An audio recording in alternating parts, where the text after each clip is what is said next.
ஓம் விக்னேஸ்வரா போற்றி, ஓம் நவக்கரன் அருளை போற்றி. மேசராசி நேயர்களுக்கு வணக்கம். மேசராசி காலபுருஷ சக்கரத்தின் முதல் வீடு, அங்கார பவானின் ஆட்சி வீடு. நேயர்களே, இந்த வீடியோ பதிவில் ஒரு முக்கியமான தகவல் சொல்கிறேன். மேசராசியில் 3 நட்சத்திரம் இருக்குது. அசுபதி, பரணி, கார்த்திகை. அசுபதி கேதுவி நட்சத்திரம், பரணி சுக்கிரனுடைய நட்சத்திரம், கார்த்திகை சூரிய பகவானுடைய நட்சத்திரம். இப்போ இந்த 3 நட்சத்திர நாதர்கள் எப்படி இருக்காங்க சார் அப்படின்னு பார்த்துடணும். 2025 மேசராசிக்கு நல்லா இருக்குது. என்ன ஒரு பிரச்சனை அப்படின்னா, 7ரை சனியோட தாக்கம் இருக்குது. அதுபோக சனி பகவானும் ராகுவும் இணைகிறாங்க. ராசிக்கு 12ஆம் இடம் 11ஆம் இடத்துல இணைகிறாங்க. இது கொஞ்சம் சிக்கல் தான். சரியா நேயர்களே? சிக்கல் யாருக்கு அதிகமாக இருக்கும்னா, ராகு திசை நடக்கிறவங்களுக்கு சிக்கல் அதிகமாக இருக்கும். ராகு திசை உங்களுக்கு மத்தியம வயதில் நடக்கும். ஒரு 40 வயதுக்கு மேற்பட்டவங்களுக்கு கண்டிப்பாக ராகு திசை நடக்கும். அதனால் இந்த வீடியோ பொறுமையாக கேளுங்க. இந்த வீடியோ பதிவில் உங்களுக்கு நான் ராகுவை பற்றி முக்கியமான தகவல்களை சொல்கிறேன். உங்கள் ஜனன ஜாதகத்தில் ராகு எப்படிலாம் இருந்தார்னா எப்படி பலன்கள், அதுபோக தசாபுத்தி அமைப்புகள், லக்கண ரீதியான பலன்கள், ராகு திசை நடக்கிறவங்களுக்கு இந்த வீடியோ ரொம்ப பயன்படும். அதுபோக ஜென்ரலாக இந்த வீடியோவை நீங்கள் சேவ் பண்ணி வச்சுக்கலாம். வச்சுக்கிட்டிங்கன்னா உங்களுக்கு ராகுவை பற்றி உள்ள தகவல்களை நல்லா புரிதலாக தெரிஞ்சுக்கிறோம் உங்களுக்கு. சரியா நேயர்களே? ஏன்னா ராகு ஒரு கர்ம பலனை கூட்டுறவர். கர்ம பலனை கூட்டுறவர் என்னென்னா, ஒவ்வொரு மனிதனுக்குமே செய்கிற காரியங்கள் கர்மமாக மாறுது. கர்மம் தான் காரியம். நம்ம செய்கிற காரியம் தான் கர்மம், வினை. அந்த வினை நல்ல வினையாக இருந்தால் நல்ல பலன்கள் கிடைக்கும். கெடு வினையாக இருந்துச்சுன்னா கெடு பலன்கள் கிடைக்கும். ராகு ஒரு மனித வாழ்க்கையில் ஒரு மனிதனை ஒரு என்ன செய்வார்னா, பிடிச்சி உழுப்புவார். மரத்தை பிடிச்சி உழுப்புற மாதிரி மனிதனை பிடிச்சி உழுப்புவார். அவர் நல்ல நிலைமையில் இருந்தார்னா அவருடைய தாக்கம் கம்மியாக இருக்கும். கெட்ட நிலையில் இருந்தார்னா ஒரு மனிதனை தரமட்டமாக ஆக்கி விட்டு போயிடுவார். ராகுவை போல் கொடுப்பாரும் இல்லை, ராகுவை போல் கெடுப்பாரும் இல்லை. அதனால் ராகு திசை நடக்கிறவங்க கொஞ்சம் கவனமாக தான் இருக்கணும். சரியா நேயர்களே? அதன் அடிப்படையில் தான் இந்த வீடியோவை போடுறேன். பொறுமையாக கேளுங்க. வீடியோ லென்த்து கொஞ்சம் கூடுதலாக தான் இருக்கும். அதுக்காக வருத்தப்பட்டுக்கிறாதீங்க.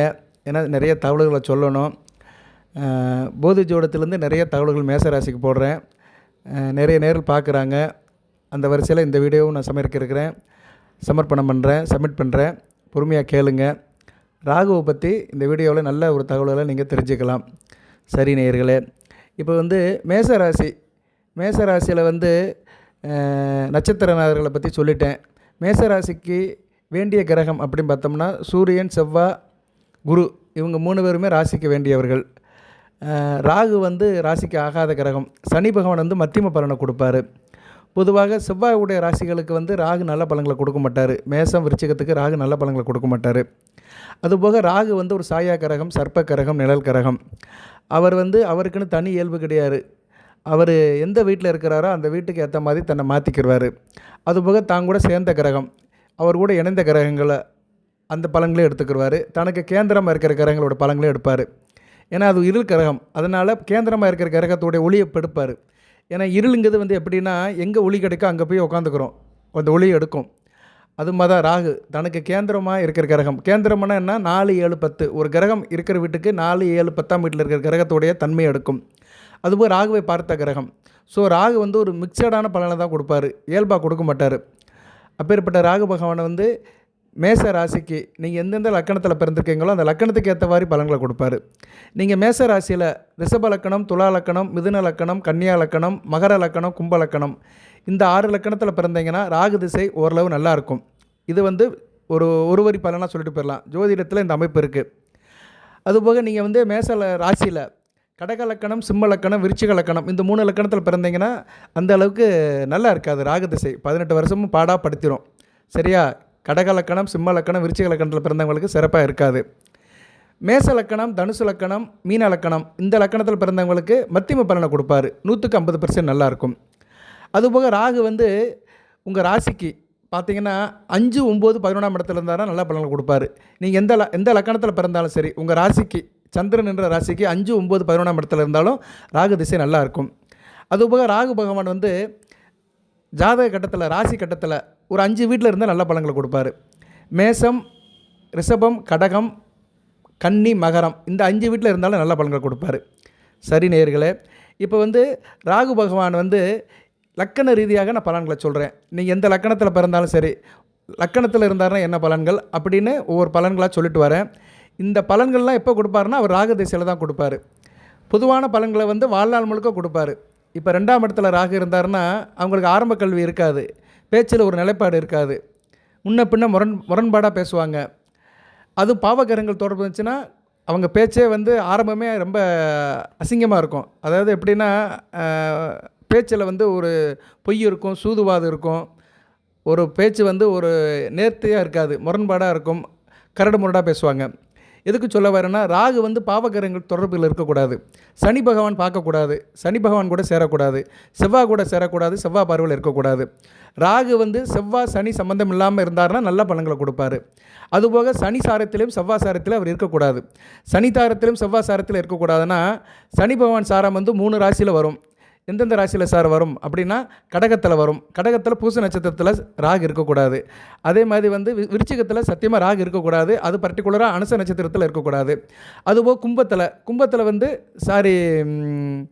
மீனத்தில் உத்திரட்டாதி நட்சத்திரத்தில் இருக்கக்கூடாது. ஸோ சனி பகவான் நட்சத்திரத்தில் வந்து ராகு இருக்கக்கூடாது. அதுபோல் செவ்வாய் நட்சத்திரத்தில் இருக்கக்கூடாது. செவ்வாய் நட்சத்திரம் வந்து 6 ராசியில் வரும், சரியா? சித்திரை, அவிட்டம், மிருகசிரிசம், இந்த இதில் அமைப்பில் வரும்.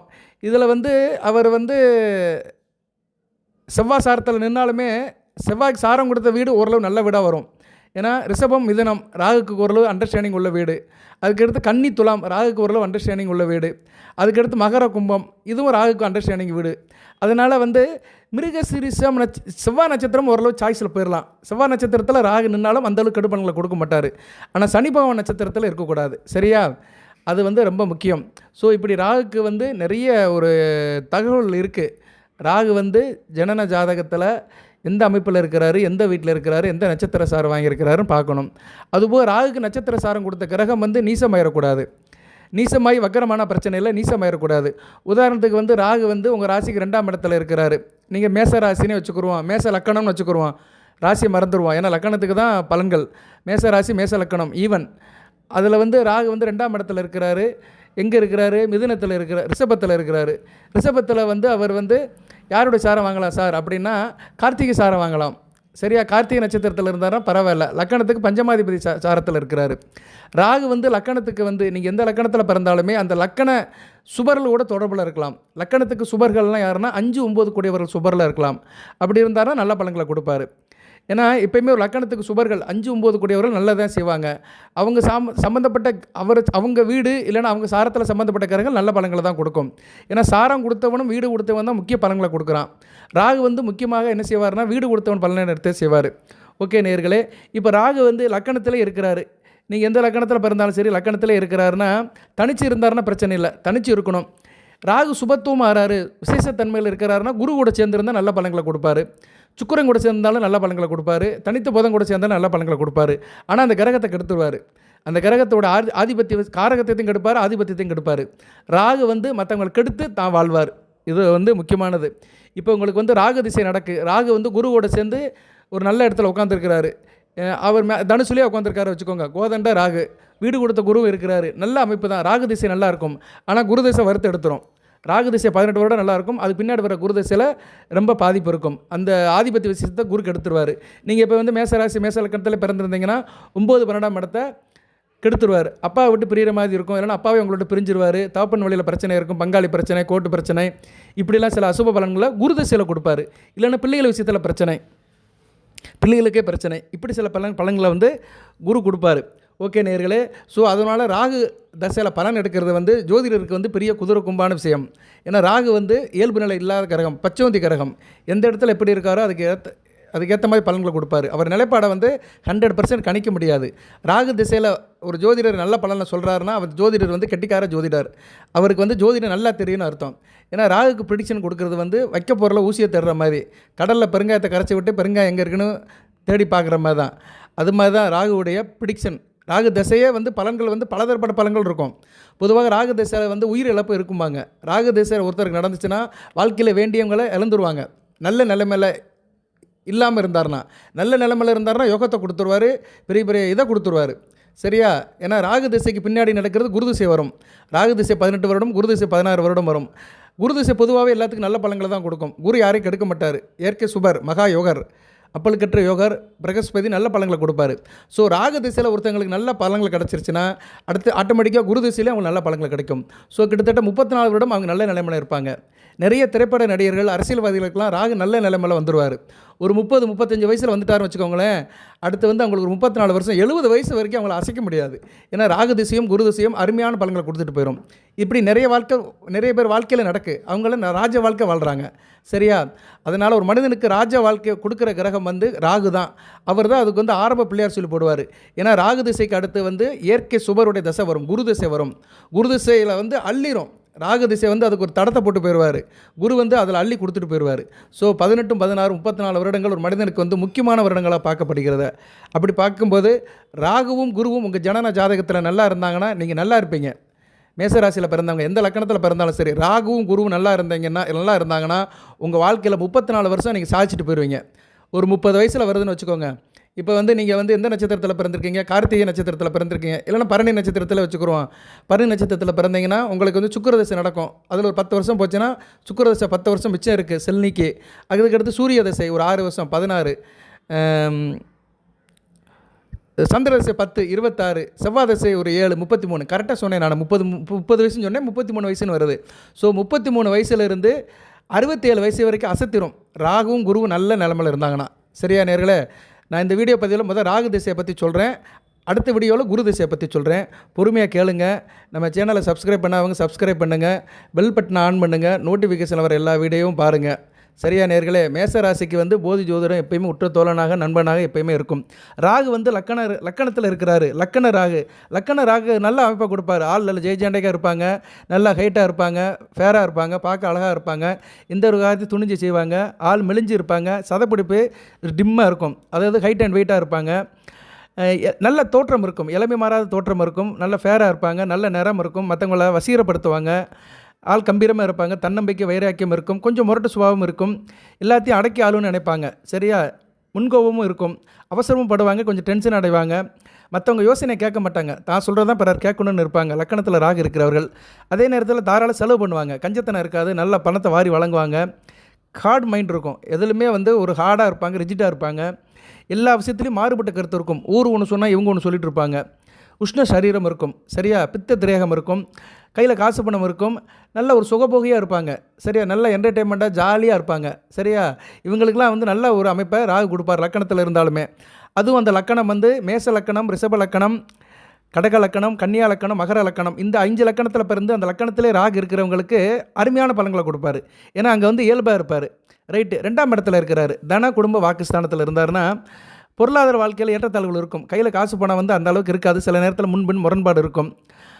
பண வசதிகளும் சில நேரத்தில் தேவைக்கு இருக்கும். ஆனால் ரகசிய சேமிப்பு இருக்கும். இவங்ககிட்ட வர்ற பணத்தை என்ன பண்ணுவாங்கன்னா மறைச்சி வச்சு சேமித்து போயிடுவாங்க. சில பேர் அப்படி தான் பார்த்தீங்கன்னா வெளி உலகத்துக்கு தெரியாது, ஆனால் பணத்தை நிறைய சேர்த்து வச்சுருப்பாங்க. அது மாதிரி ஆளாக இருப்பாங்க. அதுபோல் இவங்களுக்கு மற்றவங்களோட உதவி பெரும்பாலும் கிடைக்கும். மற்றவங்களால் வந்து இவங்களுக்கு பிரயோஜனம் இருக்கும், வாக்கு சாதுரியம் இருக்கும், கோபமாக பேசுவாங்க, ஆனால் நடக்க போகிறது அப்படியே சொல்லுவாங்க, வாக்கு பழுதும் இருக்கும். இவங்க வாயில் விழக்கூடாது. ஏன்னா 2ஆம் இடத்துல ராகு வந்து பாம்பு நாக்கு அப்படிம்பாங்க. அதனால் இவங்க வாயில் விழக்கூடாது. அதுபோக இவங்க குடும்பத்திலேயும் வந்து சில நேரத்தில் வந்து நிம்மதி இல்லாமல் இருக்கும், மற்றவங்களோட தலையீடு இருக்கும், சண்டை சச்சரவுகள் அடிக்கிறதா இருக்கும். ஆனால் எதையுமே வந்து தீர்க்கமாக பார்ப்பாங்க, தீர்க்கமாக செய்வாங்க. பிள்ளைகளை பற்றி ஒரு கவலை இருந்துக்கிட்டு தான் இருக்கும். சரியா? அதுபோக வந்து இவங்களுக்கு வந்து வாழ்க்கையில் வந்து மற்றவங்களோட சொத்து சேரும். 2ஆம் இடத்துல இருக்கிற ராகு வந்து மற்றவங்களோட மற்றவங்களுடைய சொத்து, பணம், அசட்டு எல்லாமே வந்து இவங்களுக்கு கைமாறும். ஆள் பார்க்கறதுக்கு கொஞ்சம் கருமையாக தான் இருப்பாங்க. தோலில் கொஞ்சம் கருமை இருக்கும், கருப்பு நிறம் சார்ந்தாக இருப்பாங்க. சுபகரங்கள் தொடர்பு இருந்தால் மாநிறமாக இருப்பாங்க, வேகமாக இருப்பாங்க, பேச்சில் ஒரு வேகம் இருக்கும், அரசாங்க ஆதரவு உண்டு, கவர்மெண்ட் ஜாபுக்கு போகிறதுக்கும் நல்ல ஒரு ஆப்பர்ச்சுனிட்டி இவங்களுக்கு இருக்கும். அடுத்து 3ஆம் இடம் ராகு. 3ஆம் இடத்துல ராகு இருக்கலாம். உபசேன ஸ்தானத்தில் இருந்தாருன்னா நல்ல ஒரு யோகத்தை கொடுப்பாரு. சரியா நேர்களே? எல்லா விதத்துலையுமே வந்து இவங்க வந்து நல்லா இருப்பாங்க, நிதானமாக இருப்பாங்க, சுதாரிப்பாக இருப்பாங்க. இதெல்லாம் பொறுமையாக கேளுங்க. ஏன்னா ராகு திசை நடக்கிறவங்களுக்கு அவர் லக்கணத்திலிருந்து எந்த வீட்டில் இருக்கிறாரோ அந்த வீட்டு பலன்களை தான் தன் தசையில் கொடுப்பாரு. 18 வருடம் அது சம்மந்தப்பட்ட வேலையை கொடுப்பாரு. சரியா? அது சம்மந்தப்பட்ட காரியத்தில் தான் உங்களுக்கு சக்ஸஸாக கொடுப்பாரு. அதனால் ராகு எந்த வீட்டில் இருக்கிறாரு அந்த வீட்டு பலன்களை தெரிஞ்சு வச்சுக்கோங்க. 3ஆம் இடத்துல இருக்கிறனால மதிநுட்பத்தை கொடுப்பாரு, புத்திசாலத்தை கொடுப்பாரு, பணம் சேமிப்பு இருக்கும், ஆள் தைரியமாக இருப்பாங்க, இசை நாட்டம் இருக்கும், கலை தொடர்பு அதிகமாக இருக்கும், இசை கலைஞர்களாக மாறுறதுக்கு வாய்ப்பு இருக்கும். இருந்த போதிலும் இவங்களுக்கு வந்து அந்த அளவுக்கு புகழ் செல்வாக்கு இருக்காது. சகோதர வழியில் பிரச்சனை இருக்கும். சரியா? கூட பிறந்தவங்களே வந்து எதிரியாக நினைப்பாங்க. அதுபோக சொந்த பந்தத்துடைய ஆதரவு இருக்கும். அவங்களுடைய சப்போர்ட் இருக்கும். அதனால் நல்ல மேலே லெவலுக்கு போவாங்க. தீர்க்க ஆயுள் இருக்கும். அதுபோக வந்து இவங்க வந்து எதுவுமே வந்து கொஞ்சம் லேட்டாக தான் அமையும். உடனே அமையாது. மொதல் சுற்றில் அமையாது, 3வது சுற்றில் அமையும். ஆனால் ஸ்ட்ராங்காக இருப்பாங்க. சொந்த பந்தத்தால் இவங்க வந்து நல்லா அனுபவிப்பாங்க. ஆனால் சொந்த பந்தத்தை அந்த அளவுக்கு அண்ட விட மாட்டாங்க. சரி, அவங்ககிட்ட எந்த அளவுக்கு முடியுமோ அந்த அளவுக்கு கறந்துருவாங்க. காசு பணத்தை கறப்பாங்க. ஆனால் அவங்களுக்கு திருப்பி செய்ய மாட்டாங்க. அதுபோக வந்து 3ஆம் இடத்துல ராகு அசுப தொடர்பில் இருந்தாருன்னா தாம்பத்திய வாழ்க்கையில் சில பிரச்சனை இருக்கும். ஆணாக இருந்தாலும் சரி, பெண்ணாக இருந்தாலும் சரி, தாம்பத்திய வாழ்க்கையில் ஒரு நிறைவு இருக்காது. ஏன்னா 3ஆம் இடம் வீரிய ஸ்தானம். ஒரு ஆணுக்கும் பெண்ணுக்கும் வந்து வீரியத்தை கொடுக்குற ஸ்தானம், தெய்வீக ஸ்தானம்பாங்க. அங்கே 3ஆம் இடத்துல ராகு வந்து கெட்டு போயிருந்து அமாவாசை சந்திரன் கூட தொடர்பு, இல்லைன்னா சனி பகவான் தொடர்பு, இல்லைன்னா செவ்வாய் தொடர்பு போட்டு 3ஆம் இடத்துல இருந்தாருன்னா ஆண்களுக்கு வந்து குறிப்பாக வந்து தாம்பத்தியத்தில் ஈடுபட முடியாது. அந்த தாம்பத்தியத்தை ஈடுபடுறதுல சில குறைபாடுகளை கொடுத்துருவார். ஏன்னா ராகு வந்து எந்த வீட்டில் இருக்கிறாரோ அந்த வீட்டின் முக்கியமான ஆதிபத்தியத்தை கெடுப்பார். சரியா நேயர்களே? லக்கணத்தில் இருந்தார்னா அந்த லக்கணம்னு என்ன உயிர் ஆளுகளை வந்து ஒரு ஸ்டெடி மைண்டில் இருக்க விட மாட்டார். ஒரு ஆசிரியஸ் மைண்ட்லேயே வச்சுருப்பார். படபடப்பு டென்ஷனை கொடுத்துருவார். சூது வஞ்சகம் இதை கொடுப்பார். 2ஆம் இடத்துல இருந்தார்னா என்ன பண்ணுவார்னா குடும்பத்தில் சில பிரச்சனைகள் கொடுப்பார். காசு பணம் கொடுத்தாலும் சில பிரச்சனைகள் கொடுப்பார். 3ஆம் இடத்துல இருந்தார்னா அந்த தாம்பத்தியத்தில் சில பிரச்சனைகளை கொடுத்துருவார். இது நடைமுறையில் நிறைய பேருக்கு வந்திருக்கு. இன்றைக்கி நிறைய குடும்பத்தில் பிரச்சனை காரணமே வந்து வெளியே சொல்ல முடியாத சில விஷயங்கள். ஆண் பெண் புதுசாக திருமணமானவர்களுக்கு வெளியே சொல்ல முடியாத சில மறைமுக பிரச்சனைகள். அந்த மறைமுக பிரச்சனைக்கு வந்து ராகு 3ஆம் இடத்துல அசுபகரங்களோட தொடர்பு கொண்டாருன்னா கண்டிப்பாக கொடுப்பாரு. ஆணுக்காக இருந்தாலும் சரி, பெண்ணுக்காக இருந்தாலும் சரி. இதில் அதிகமாக பாதிக்கப்படுவது ஆண்கள் தான். அதனால் 3ஆம் இடத்துல வந்து ராகு, செவ்வாய், சனி, அமாவாசை சந்திரன் கூட சம்மந்தப்பட்டு இருந்தாருன்னா கொஞ்சம் டிஸ்டர்பன்ஸ் பண்ணுவார். ஓகே. அடுத்து 4ஆம் இடத்துல ராகு இருக்கலாமா சார்னு இருக்கக்கூடாது. பொதுவாக ராகு வந்து லக்கணத்தில் இருந்து 2, 4, 7, 8, 12 இருக்கக்கூடாது. தன குடும்ப வாக்குஸ்தானம், சுகஸ்தானம், கலஸ்தரஸ்தானம், மாங்கல்யஸ்தானம், அடுத்து வந்து அயன சயன போகஸ்தானம் இந்த இடத்துல இருந்தார்னா திருமண வாழ்க்கையை பாதிப்பார். அது மாதிரி திருமணம் அடைஞ்ச பின்னாடும் மனைவி கூட இணக்கமாக இருக்க முடியாது. குடும்பத்தில் சில பிரச்சனைகளை கொடுத்துருவார். 4ஆம் இடம் வந்து சுகஸ்தானம். ஒரு மனிதன் சுகப்படுற இடம் சுகஸ்தானம். அந்த இடத்துல ராகு இருந்தார்னா தாயார் விஷயத்தில் பிரச்சனையை கொடுத்துருவார். தாய்க்கும் பிள்ளைக்கும் ஆகாமல் போயிடும், இல்லைன்னா தாய்க்கு ஆகாமல் போயிடும். 4 உடையவனும் கெட்டு சந்திரனும் கெட்டு போயிட்டாருன்னா ரொம்ப பிரச்சனையாக இருக்கும். இப்போ நீங்கள் மேசராசியில் பிறந்திருக்கிறீங்க, ராகு 4ஆம் இடத்துல இருக்கிறாரு. 4 கூடிய கிரகம் நீங்கள் எந்த லக்கணத்தில் பிறந்தாலும் சரி, 4 கூடிய கிரகம் கெட்டு போய் ராசியில் சந்திரனும் கெட்டு போயிருந்தாருன்னு வச்சுக்கோங்களேன், தாயாரோட அன்பு கிடைக்காது. தாயை விட்டு பிரிஞ்சு இருக்கிற மாதிரி இருக்கும். அப்படியே தாய் இருந்தாலும் தாய் வந்து நல்லா இருக்க மாட்டா, ஈனப்படுவாள், அசிங்கப்படுவாள். அந்த தாயுடைய வாழ்க்கை வந்து வேறு மாதிரி இருக்கும். ஏன்னா ராகு வந்து அந்த பேரை கெடுத்துருவார். அந்த ஆதிபத்தியத்துக்கு யார் உடையவங்க இருக்காங்களோ அவங்கள வந்து எந்த அளவுக்கு கெடுக்கணுமோ அந்த அளவுக்கு கெடுப்பார், அசுப பலனில் இருந்தால். ஓகே. 4ஆம் இடத்துல ராகு இருக்கிறார் சார் அப்படின்னா ஆள் சாந்தமாக இருப்பாங்க, பார்க்கறதுக்கு வந்து அமைதியாக இருப்பாங்க, மனசில் பெரிய ஆசைகளாக இருக்கும், பேராவல் நிறையா இருக்கும், நல்ல சகல திறமைகளும் இருக்கும். சரியா? நல்ல டேலண்ட்டாக இருப்பாங்க. எப்போதும் மனதில் கவலை இருக்கும், எதையோ நினச்சி ஃபீல் பண்ணிகிட்டே இருப்பாங்க. ஞாபக மருதி அடிக்கூடதே இருக்கும். அதனால் அவசரப்படுவாங்க. படிப்பு தடைப்படும், மேல்கல்வி தடைப்படும். இவங்க பொதுவாகவே கல்வி தடைப்படும். ஆரம்ப கல்வியாக இருந்தாலும் சரி, உயர்கல்வியாக இருந்தாலும் சரி, ஒரு ஸ்கூல்லையோ காலேஜ்லேயோ நிம்மதியாக படிக்க முடியாது, இடம் மாறிக்கிட்டே இருப்பாங்க, சுணக்கம் அடையும். இருந்த போதிலும் லாங்குவேஜ் ஸ்கில் நல்லாயிருக்கும். தாய்மொழி தமிழ் தெரிஞ்சாலுமே மற்ற லாங்குவேஜ்லாம் ஈஸியாக பேசுவாங்க. இங்கிலீஷ், ஹிந்தி, உருது இப்படி பன்மொழி திறமை இவங்களுக்கு நல்லபடியாக இருக்கும். சொந்த பந்தங்களுடைய உதவி இருக்காது, அவங்கள விட்டு ஒதுங்கி தான் இருப்பாங்க. தாயுடைய ஆதரவு சரியாக இருக்காது, அதை முதலே சொல்லிட்டேன். அதனால் நண்பர்களால் ஏமாற்றம் இருக்கும். இவங்களாம் நண்பர்கள் விஷயத்தில் கவனமாக இருக்கணும். நண்பர்கள் விஷயத்தில் ரொம்ப நம்பக்கூடாது. 4ஆம் இடத்துல ராகு இருந்தார்னா இவங்களுக்கு நண்பர்களால் பிரச்சனை இருக்கும். நண்பர்கள் வந்து துரோகிகளாக இருப்பாங்க. அதனால் நண்பர்கள் விஷயத்தில் கொஞ்சம் கண்ணுங்கருத்தமாக இருக்க வேண்டும். ஆனால் அயன சயன பிரியர், நல்லா தூங்குறது, எந்திக்கிறது, செல்லாபாமல் இருக்கிறது, இதில் வந்து நல்ல ஒரு சந்தோஷமாக இருப்பாங்க. கையில் காசு பணத்தை கொடுத்துருவார் ராகு. வாழ்க்கையில் ஒரு நிலையிலனாச்சும் நல்ல பொன்பொருள் வசதியை கொடுத்து நல்ல லெவலுக்கு வைப்பார். நல்லா ஊழியம் பண்ணுவாங்க. தொழில், வியாபாரம், வேலை நல்லா பண்ணுவாங்க. கடமையே கண்ணானார் சொன்ன மாதிரி ஒரு காரியத்தை கொடுத்துட்டோம்னா அது முடிகிற வரைக்கும் ஓய மாட்டாங்க. நல்லா அந்த வேலையை பார்ப்பாங்க. அரசாங்க வேலையும் கிடைக்கிறது வாய்ப்பு இருக்குது. அரசாங்க வெகுமதி, பாராட்டு எல்லாமே எங்களுக்கு கிடைக்கும். வாகன வசதியும் இருக்கும், லாபமும் இருக்கும். ராகு நல்ல நிலைமையில் இருந்தாலும் இவங்களாம் வந்து டிரான்ஸ்போர்ட்டு, பெரிய பெரிய இந்த என்ன சொல்கிறாங்க, இந்த லாஜிஸ்டிக்னு சொல்கிறாங்களா, அது மாதிரி அமைப்பில் இருப்பாங்க.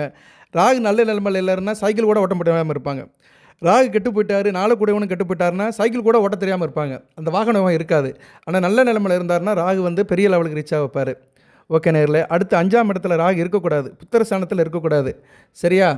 5 கூடவனா இருக்கலாம். ஆனால் 5ஆம் இடத்துல ராகு இருக்கக்கூடாது. 5ஆம் இடத்துல ராகு இருந்தார்னா புத்திர தாமத்தை கொடுப்பாரு. பிள்ளைகள் விஷயத்தில் சில பிரச்சனைகள் இருக்கும், தாமத புத்திரமும் இருக்கும்.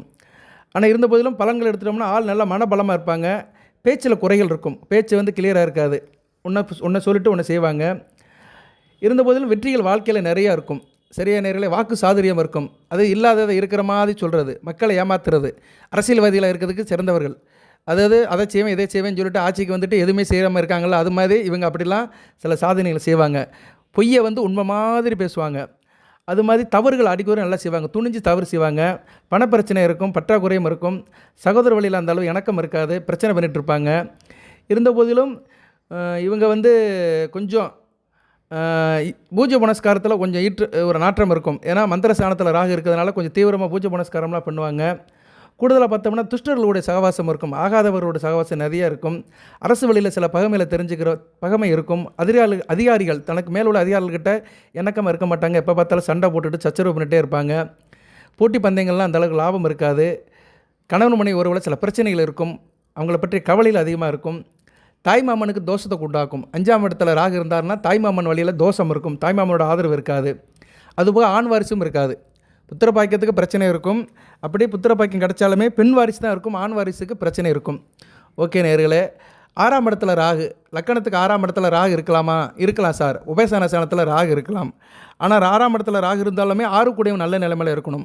6 கூடையவன் கெட்டு போயிருந்தாங்கன்னா வச்சுக்கோங்களேன், இவங்களுக்கு சர்ப்பதோஷம் இருக்கும். பாம்புகளாலும் சரி, விஜய் சந்துகளாலும் சரி பிரச்சனை வரும். அது எப்போ வரும்னா ராகு திசையில் தான் வரும்.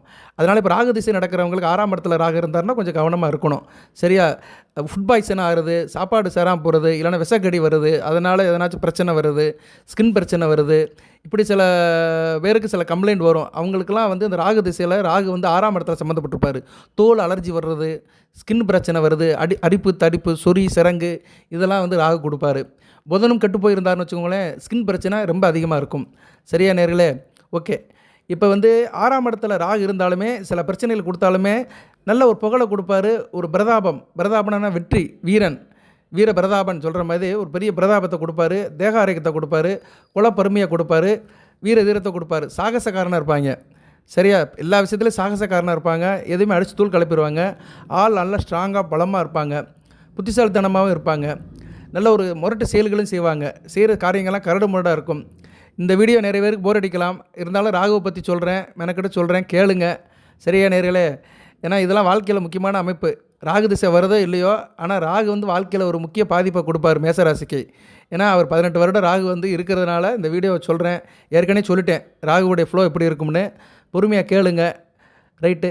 அதே மாதிரி வந்து 6ஆம் இடத்துல ராகு வந்து மற்றவங்க அதிகாரத்துக்கு உட்பட மாட்டார். இவங்க வந்து நானே ராஜா நானே மந்திரின்னு இருப்பாங்க. சமூகத்தில் சில பிரச்சனை உண்டாக்குவாங்க, சமூக எதிர்ப்பு இருக்கும், சோசியல் லைஃப்பில் வந்து பிறருக்கு இடைஞ்சல் பண்ணுவாங்க. அதே மாதிரி தாய்மாமனோட ஆதரவு இருக்கும், தாயாதிகள் நல்லபடியாக உதவி பண்ணுவாங்க. இவர் யாரையும் எதிர்க்க முடியாது. இவங்களை யாரும் எதிர்ச்சுன்னா நிர்மூலமாகிடுவாங்க. அந்தளவுக்கு எதிரிகளெல்லாம் அடித்து நொறுக்கி தோஷம் பண்ணி விட்ருவாங்க. வெற்றி மேல் வெற்றி கிடைக்கும். அரசியல் கட்சியில் இருந்தாங்கன்னா நல்லா பெரிய லெவலுக்கு ரீச் ஆவாங்க. சரியா? அரசியல் தந்திரம், மந்திரம் கால் மதி முக்கால்னு சொல்லும் போது சூதுவாது தந்திரம் பண்ணி அரசியலில் பெரிய லெவலுக்கு போகிறதுக்கு கெட்டிக்காரங்க 6ஆம் இடத்துல ராகு இருக்கிறவங்க. இருந்த போதிலும் கொடுக்கல் வாங்கல் நல்லா இருக்காது. வேலை வாங்குதல் கெட்டிக்காரனாக இருப்பாங்க. ஆளை சுருக்கு எடுத்துருவாங்க. 6ஆம் இடத்துல ராகு இருக்கிறவங்க வந்து ஒரு கம்பெனிக்கு முதலாளியாக இருந்தாருன்னு வச்சுக்கோங்களேன், வேலை பார்க்குறவனை வந்து படாப்படுத்தி ரத்தத்தை உறிஞ்சிருவான். அந்த அளவுக்கு வேலை வாங்குவாங்க. வேலை வாங்குறதுல கெட்டிக்காரர்களாக இருப்பாங்க. ஏன்னா 6ஆம் இடம் வந்து வேலை வாங்குறதை குறிக்கும், வேலைக்கார ஸ்தானம் தான். அங்கே ராகு இருந்தார்னா ஸ்டா போட்டு எடுத்துருவார். அந்த அவர் கீழே வேலை பார்க்குறவங்க அவ்வளோதான். அடுத்து 7ஆம் இடம் ராகு. 7ல் ராகு இருக்கக்கூடாது, கலஸ்தர ஸ்தானம். ஒரு மனிதனுக்கு கணவன் மணி ஒரு கொடுக்குற இடம். அங்கே 7 இருந்தார்னா திருமண அமைப்பு தாமதமாகும். அதை தான் தோஷம்பாங்க, நாகதோஷம்பாங்க. 7 8ல் ராகு இருக்கக்கூடாது. 7ஆம் இடத்துல இருந்தார்னா கோபம் அதிகமாக இருக்கும், பொறாமல் இருக்கும். இருந்த போதிலும் ஆள் கொஞ்சம் டேலண்டாக இருப்பாங்க, தனித்திறமை இருக்கும், கர்வமாக இருப்பாங்க, சொந்த தொழில் தான் பண்ணுவாங்க, தான் சொல்கிறதான் சரிம்பாங்க, பழிபாவங்களுக்கு ஆளாவாங்க. மற்றவங்க செய்கிற விஷயத்துக்கு இவங்க பொறுப்பாளராக இருப்பாங்க. சொந்த பந்தத்துக்கிட்ட இணங்க மாட்டாங்க, பகைமை பாராட்டுவாங்க. அதுபோய் இவங்களுக்கு வயிறு சம்மந்தப்பட்ட பிரச்சனை இருக்கும், வயிற்று வலி இருக்கும். கணவன் மனைவி உறவு திருமண வாய்ப்பு தாமதமானாலுமே திருப்தியாக இருப்பாங்க, மனைவியை திருப்திப்படுத்துவாங்க. அதுமாதிரி பெண்ணாக இருந்தால் கணவனை திருப்திப்படுத்துவாங்க. அந்த தாம்பத்தியம் ஊடல் வந்து கொஞ்சம் திருப்தியாக இருக்கும். அதே மாதிரி இவங்களுக்கு அனைவர மனைவி நல்லா இருப்பாள். மனைவியோ கணவனோ 7ஆம் இடத்துல ராகு இருந்தால் தாமத திருமணம் ஆகும். ஆனால் திருமணத்துக்கு பின்னாடி வர்ற அந்த உறவு வந்து நல்லா ஸ்ட்ராங்காக இருக்கும். அவங்க வந்து நல்லா திறமையாக சாமர்த்தியமாக இருப்பாங்க, நல்ல ஒரு மகிழ்ச்சியாகவும் இருப்பாங்க. சில பேருக்கு ராகு கெட்டு போயிருக்கிறாரு. 7ஆம் இடத்துல இருக்கிற ராகு சனி பார்வையோ, குரு பார்வையோ, சனி பார்வையோ, செவ்வாய் பார்வையோ, அமாவாசை சந்திரன்குடியோ இல்லைனா அவங்க கூட சேர்ந்து இருந்தாருன்னா கணவன் மனைவி யாரோ ஒருத்தருக்கு வந்து தீராத நோய் இருக்கும். சரியா? வாழ்நாள் முழுக்க அந்த நோய்க்காக பணத்தை செலவு பண்ணுற மாதிரியே இருக்கும். அது ஒரு பெரிய கெட்ட பலன், கெட்ட அமைப்பு. சரியா? ஆகாத அமைப்பு. நிறைய பேருக்கு இந்த அமைப்பு வந்துடும். திருமணமாகும் மனைவிக்கு வந்து உடம்பு முடியாமல் வாழ்நாள் முழுக்க மருத்துவம் பார்த்துட்ருப்பாங்க. இல்லைனா கணவனுக்கு முடியாமல் போயிடும். கணவனை வச்சு கஞ்சி ஊற்றுற பெண்கள்லாம் நிறையா இருக்கிறாங்க. வீட்டோட கணவன் கிடப்பான் முடியாமல் லொக்கன்னு இருமிட்டு. மனைவி வேலைக்கு போயிட்டு வந்து வீட்டையும் பார்த்து இந்த ஆளையும் பார்க்கும். இப்படிப்பட்ட ஆள் அமைகிறதுக்கெல்லாம் அந்த 7ஆம் இடத்துல ராகு சம்மந்தப்பட்டு இருப்பார். அதுபோக வந்து இவங்களுக்கு வந்து மனைவி வழியில் ஆணாக இருந்தால் மனைவி வழியில் வந்து சில இது செஞ்சுருவாங்க. ஊரில் சொல்லுவாங்க வசியம் பண்ணிட்டாங்க அப்படிம்பாங்க. அது மனைவி பேச்சே கேட்டு போகிறது. மனைவி சொந்தக்காரங்க பேச்சை கேட்குறது, மாமனார் மாமையை பேச்சை கேட்டு அவங்க பக்கமே போயிடுவாங்க. இப்படி சில அமைப்பையும் அந்த ராகு செய்வார். ஆணாக இருந்தால் பெண்ணு, பெண்ணாக இருந்தால் ஆண். இந்த காலத்தில் வந்து இது இருக்குது, இல்லைன்னு சொல்ல முடியாது. இந்த வசியம் பண்ணுறது, மந்திரம் போடுறது, அது என்ன மருந்து வைக்கிறது, இதெல்லாம் சில பேர் செய்கிறாங்க. அது வேத ஜோடத்தில் இருக்குது. ஏன்னா ராகு வந்து அந்த வேலையெல்லாம் செய்வார். ஏன்னா ராகு வந்து எப்போயுமே வந்து அந்த மறைமுகமாக செய்கிற வேலைகள், அந்த மாந்திரிகம், மருந்து, வசியம் இதுக்கெல்லாம் வர்ற கிரகம் தான். ஓகே. அடுத்து வந்து 8ஆம் இடத்துல ராகு மாங்கல்ய ஸ்தானம், ஆயுள் ஸ்தானம், நித்தியகண்டம், பூரண ஆயுசுன்னு சொன்ன மாதிரி பிரச்சனையை கொடுத்துக்கிட்டே இருப்பார். ஆனால் இன்னும் உயிருக்கு ஒன்றும் ஆபத்து இருக்காது, பிரச்சனையை கொடுத்துட்டே இருப்பார். அட்டமாதிபதி வலுத்து இருந்தார்னா ஆயுள் திருக்கம். சனி பகவானும் வலுத்து இருக்கணும். ஜனன ஜாதகத்தில் 8ல் ராகு இருந்தார்னா அட்டமாதிபதி அந்த வீட்டுக்கு சொந்தக்காரனும் வலுத்து இருக்கணும். சனி பகவானும் நல்ல நிலைமையில் இருந்தார்னா ஆயுள் தீர்க்கம். 8ல் ராகு இருக்கிறவங்க வந்து கொஞ்சம் ஆராய்ச்சி மனப்பான்மை இருக்கும். வேத ஜோதிடம், ஆராய்ச்சி, விஞ்ஞானம், சாஸ்திரம், கண்டதை படித்தான் பண்டிதெல்லாம் ஆகலாம் மாதிரி எல்லாத்தையும் படிச்சுட்டு நாளையும் படிச்சுட்டு உருட்டிக்கிட்டு இருப்பாங்க. எனக்கு அது தெரியும் இது தெரியும் அப்படின்னு உருட்டிகிட்டு இருப்பாங்க. ஆனால் எதுலேயுமே வந்து தாமத பலன்கள் தான் இருக்கும். இவங்களுக்கு வந்து எதுவுமே வந்து குயிக்காக வந்து ரிசல்ட் இருக்காது. ஆனால் பணப்புழக்கம் இருக்கும். வெளிநாட்டு தொடர்பு, வெளிமாநில தொடர்பு நல்லா இருக்கும். பல விஷயத்துலையும் பணங்கள் வரும். விதண்டாவாதம் பேசுவாங்க. ஆனால் சொன்னது அப்படியே நடக்கும். அதே மாதிரி எந்த ஒரு காரியத்திலும் தீவிர முயற்சி இருக்கும். தன்னுடைய திறமையை முழுசாக ஈடுபடுத்துவாங்க. அறவுரை வலையெல்லாம் பார்க்க மாட்டாங்க. ஃபுல் ஃபோர்ஸ் கொடுப்பாங்க. அதனால் சக்ஸஸ் அதிகமாக இருக்கும். இருந்த போதிலும் தாம்பத்திய சுகம் சரியாக இருக்காது. 8ஆம் இடம் வந்து 7ஆம் இடத்துக்கு 2ஆம் இடம். 7ஆம் இடம் வந்து கணவன் மனைவி உறவு. 2ஆம் இடம் வந்து 7ஆம் இடத்துக்கு 2ஆம் இடம் வந்து குடும்பம். திருமணத்துக்கு பின்னாடி அவன் குடும்பம் எப்படி இருக்குங்கிறது 8ஆம் இடத்தை பார்த்து சொல்லிடலாம். இதெல்லாம் வந்து ஜோதிடத்தில் நிறையா இருக்குது. நான் ஒரு நாள் தனியாக வீடியோ போடுறேன். ஒவ்வொரு ஆதிபத்தியத்துக்கும் ஒரு விசேஷம் இருக்குது. அதாவது லக்கணத்துக்கு 2ஆம் இடம் வந்து எப்படின்னா தாய் தப்பன் கூட எப்படி இருப்பான் அதை சொல்லலாம். ஏன்னா லக்கணங்கிறது ஜாதகர். ஜாதகத்துக்கு 2ஆம் இடம்னா தாய் தப்பன் கூட எப்படி இருக்கான்னு சொல்லலாம். 7ஆம் இடத்துக்கு 2ஆம் இடம் 8ஆம் இடங்கிறது வந்து கணவன் மனைவி உறவுலம் எப்படி இருப்பான், சரியா, கல்யாணத்துக்கு பின்னாடி எப்படி இருப்பான், ஆனோ பெண்ணா, திருமணத்துக்கு பின்னாடி அவங்க வாழ்க்கை எப்படி இருக்குன்னு 8ஆம் இடத்தை பார்த்து சொல்லிடலாம். அங்கே ராகு இருந்தாருன்னா அந்த தாம்பத்திய சுகம் சரியாக இருக்காது. உறவுலையும் வந்து திருப்தி இருக்காது. துறவி மாதிரி இருப்பாங்க, பற்றேட்டு இருப்பாங்க. பேருக்கு மட்டும் குடும்ப வாழ்க்கை நடக்கும். ஆனால் அலைச்சலும் இருக்கும், கொஞ்சம் தொடர்ந்து பிரயாணமும் இருக்கும். இவங்களாம் இந்த ரெப்ரசன்ட் வேலை பார்க்குறது, ஊரை சுற்றி வருது, இது மாதிரி வேலையிலலாம் ரொம்ப ஒரு இன்ட்ரெஸ்ட்டாக இருப்பாங்க. வெளிநாடு வெளிமாநில தொடர்புகளும் இருக்கும். பெண்களாக இருந்தான்னு வச்சுக்கோங்களேன், 8ல் ராகு நல்ல நிலைமையில் இல்லை, விருச்சிகத்தில் இருக்கிறாரு. இப்போ வந்து அவங்க மேச லக்கணம் 8ஆம் இடம் விருச்சிகத்தில் ராகு இருக்கிறாருன்னா படுத்திடுவார் பெண்களை. அவங்களுக்கு தான் இந்த மாதவிடா பிரச்சனை இருக்கும், பீரியட்ஸ் ஒழுங்காக போகாது, தைராய்டு பிரச்சனை வரும், டக்குன்னு வந்து அவங்களுக்கு குழந்தை தெரிக்கிறதுக்கு லேட் ஆகும். தைராய்டு பிரச்சனை இருந்துச்சுனாலே பீரியட்ஸ் ஒழுங்காக போகாது. அதுவும் பீரியட்ஸ் ஒழுங்காக போகலைன்னா கர்ப்பமாகிறதுக்கு இல்லை தாமதமாகும். அதுபோல் சில பேர் திருமண அமைப்பும் தாமதமாகும். 8ல் ராகு வந்து திருமண அமைப்பை வந்து தடைப்படுத்துவார். ஓகே. அடுத்து 9ஆம் இடத்துல ராகு பாக்கியஸ்தானத்தில் ராகு இருக்கலாம். இருந்தாலுமே தகப்பனை அவர் போட்டு பார்த்துருவார். தகப்பன் வழியில் சில பிரச்சனைகள், தகப்பன் வழி உறவுல சில பிரச்சனைகள் கொடுப்பார். மேசராசி நேயர்களுக்கு இந்த வீடியோ ஸ்பெஷலாக போடுறேன், பொறுமையாக கேளுங்க. எத்தனை பேர் இவ்வளோ நேரம் கேட்டிருக்கீங்கன்னு தெரியல. கேட்டவர்களுக்கு நன்றி. இன்னும் கொஞ்சம் தகவல் இருக்குது, வருஷப்படுத்துகிறேன், பொறுமையாக பாருங்கள். 9ஆம் இடத்துல ராகு வந்து ஒரு சில அமைப்பை கொடுப்பாரு. ஒரு செல்வாக்கு, ஒரு அந்தஸ்தை கொடுப்பாரு. இவங்க வந்து பின்னாடி வந்து வாழ்க்கையை பற்றி கவலைப்பட மாட்டாங்க. அன்றைக்கி தேதிக்கு நல்லா இருந்துட்டு போகணும்னு நினைப்பாங்க. வழியே பின்னாடி வாழ்க்கையில் கவலைப்பட மாட்டாங்க. ஆள் நல்லா ட்ரெஸ் கோட் நல்லபடியாக போடுவாங்க, நல்லா லகரி வசதிகளெல்லாம் யூஸ் பண்ணிக்கிடுவாங்க, வீண் பலிகளுக்கு ஆளாவாங்க, எதனாச்சும் எதுக்கும் முனையாக பேசிக்கிட்டு இருப்பாங்க, அகடமாக பேசிக்கிட்டு கேலிங் கிண்டலுமாக இருப்பாங்க. அதே மாதிரி வாழ்க்கையில் வசதி ஓரளவு தான் இருக்கும். பூர்வீக சொத்துலாம் கிடைக்கிறதுக்கு வாய்ப்பு இல்லை. தந்தையுடன் கான்ட்ராவர்ஷனாக இருப்பாங்க, கருத்து வேறுபாடு இருக்கும். ஆனால் இருந்த போதிலும் எப்போயுமே பிரயாணம் இருக்கும். வெளிநாட்டு தொடர்பு, வெளிநாடு வெளிமாநிலங்கள் போயிட்டு வந்துட்டு இருப்பாங்க. நல்லா பிஸ்னஸ் பண்ணுவாங்க. நிறைய பேருக்கு வந்து முதலாளியாக இருப்பாங்க. ஆளுகள் நிறைய வச்சு வேலை வாங்குறதில் கெட்டிக்காரனாக இருப்பாங்க. அரசாங்கத்து மூலியம் நல்ல ஒரு வருமானம் இருக்கும், நல்ல ஒரு ஏற்றம் இருக்கும். கோயில் குளத்துக்கு நல்லபடியாக போயிட்டு வருவாங்க. தீர்த்த யாத்திரை, தீர்த்த ஸ்தலம்லாம் போயிட்டு வருவாங்க. சொந்த பந்தத்தால் ஆதாயம் நல்லா இருக்கும் இவங்களுக்கு, சரியா. அதே மாதிரி தகப்பனுக்கும் அந்த அளவு நல்லா இருக்காது. தகப்பனுடைய லைஃப் அந்த அளவுக்கு நல்லா இருக்காது. ஓகே. அடுத்து 10ஆம் இடம். 10ஆம் இடத்துல ராகு இருக்கலாம். 10ஆம் இடத்துல ஒரு பாம்பு கிரகம் இருக்கலாம். பாவ கிரகம் இருக்கலாம். 10ஆம் இடத்துல இருக்கிற ராகு என்ன சார் செய்வார் அப்படின்னு பார்த்தோம்னா, 10ஆம் இடத்துல இருக்கிற ராகு வந்து நல்ல ஒரு தொழிலை கொடுப்பாரு. தொழிலில் ஒரு ஏற்றத்தை கொடுப்பாரு. 10ஆம் இடத்துல இருக்கிற ராகு நல்ல பிஸ்னஸில் பெரிய லெவலுக்கு போவாங்க. இருந்தாலும் அந்த தசாபுத்தி காலத்தில் ராகு கொஞ்சம் டிஸ்டர்பன்ஸ் ஆனார்னா தொழிலில் வந்து பின்னடைவை கொடுத்துருவார். நல்ல உயரத்தை கொண்டு போய் பொத்துன்னு கீழே போட்டுருவார். இருந்த போதிலும் நல்ல சகல சுகங்களை கொடுப்பாரு. நல்ல பேர் எடுக்கிறதுக்கு கொஞ்சம் கஷ்டப்படுவாங்க. நல்ல காசு பணம் இருக்கும். ஆனால் பேர் வந்து கொஞ்சம் கெட்டு பேர் சம்பாதிப்பாங்க. தவறுகள் நிறைய துணிஞ்சு செய்வாங்க. தெரிஞ்சும் தவறுகள் செய்கிறவங்க அந்த 10ஆம் இடத்துல ராகு இருக்கவங்க தான். இருந்த போதிலும் இவங்க வந்து திரைப்படத்துறையில் நல்லா சாதிப்பாங்க. ரிட்டன் ஒர்க் நல்லா வரும். கதை, கவிதை, ஓவியம், காவியம் படிக்கிறதுக்கு நல்லா ஆளாக இருப்பாங்க. க்ரியேட்டிவ் மைண்டில் இருப்பாங்க. அதனால் நல்லா காசு பணம் சம்பாதிப்பாங்க. பெண்களால் நிறைய பிரச்சனைகள் இருக்கும். சரியா? அதுபோக வந்து சொசைட்டியில் வந்து உங்களுக்கு நல்ல பேர் இருக்காது. வெகுஜன தொடர்பில் வந்து இவங்க வந்து நல்ல பேரை சம்பாதிக்க முடியாது. இருந்த போதிலும் இவங்க சில பிரச்சனைகளுக்கு உண்டானாலுமே மற்றவங்களுக்கு நல்லா உதவி பண்ணுவாங்க. ஹெல்பிங் டெண்டன்சி இருக்கும். சம்பாத்தியம் ஈஸியாக இருக்கும். அதாவது ஷார்ட் பீரியடில் வந்து நிறையா சம்பாதிப்பாங்க. எந்த ஒரு காரியத்தையும் வந்து சீக்கிரமாக முடிப்பாங்க. சுறுசுறுப்பாக இருப்பாங்க. மற்றவங்க வந்து ஒரு வேலையை வந்து 2 மணி நேரம் செஞ்சாங்கன்னா இவங்க 1 மணி நேரத்தில் அந்த வேலையை முடிச்சு கொடுத்துருவாங்க. அதுபோக வந்து இவங்க வேலைகள் வந்து நிலையற்ற தொழில் இருக்கும். ஒரு தொழிலை உருப்படியாக செய்ய மாட்டாங்க. வாழ்நாள் முழுக்க ஒரு வேலை பார்ப்பாங்க. சில பேரை பாருங்கள், இந்த 10ஆம் இடத்துல இருக்கிறவங்க அந்த ஒரு வயசில் ஒரு வேலை பார்த்துட்டு இருப்பாங்க. 20 வயசில் ஒரு வேலை பார்த்துட்டு இருப்பாங்க. 30 வயசில் ஒரு வேலை பார்ப்பாங்க. 10 வருஷம் கழிச்சு இன்னொரு வேலை பார்ப்பாங்க. பிஸ்னஸை வந்து மாற்றிக்கிட்டே இருப்பாங்க. பலதரப்பட்ட பிஸ்னஸ் பண்ணுவாங்க. ஒரு பிஸ்னஸில் நிலையாக இருக்க மாட்டாங்க. இருந்த போதிலும் வந்து சில பேர் அதில் வந்து கொஞ்சம் நல்ல லெவலுக்கு ரீச் ஆவாங்க. எந்த வேலை பார்த்தாலுமே அதில் வந்து நம்பர் 1 அப்படின்னு பேருக்கு போவாங்க. மறைமுக எதிர்ப்புகள் இருக்கும். ஏன்னா இவங்க வந்து பன்முகத்தன்மையில் இருக்கிறதுனால நிறைய பேர் எதிர்ப்பாங்க. என்னடா இவன் எங்கே போனாலும் இவன் இருக்கிறானே, இவனை சமாளிக்க முடியலன்னு நிறைய பேர் எதிர்ப்பாக இருப்பாங்க. பிரயாணம் இருக்கும், அலைச்சல் இருக்கும், தூரதேச அமைப்புகளும் இருக்கும். அதே மாதிரி நல்லா தான் வேலைக்கு தான் செஞ்சு வச்சுருப்பாங்க. சொத்து பத்து சேர்த்து சாப்பாட்டுக்கு பிரச்சனை இல்லாமல் இருக்கும்.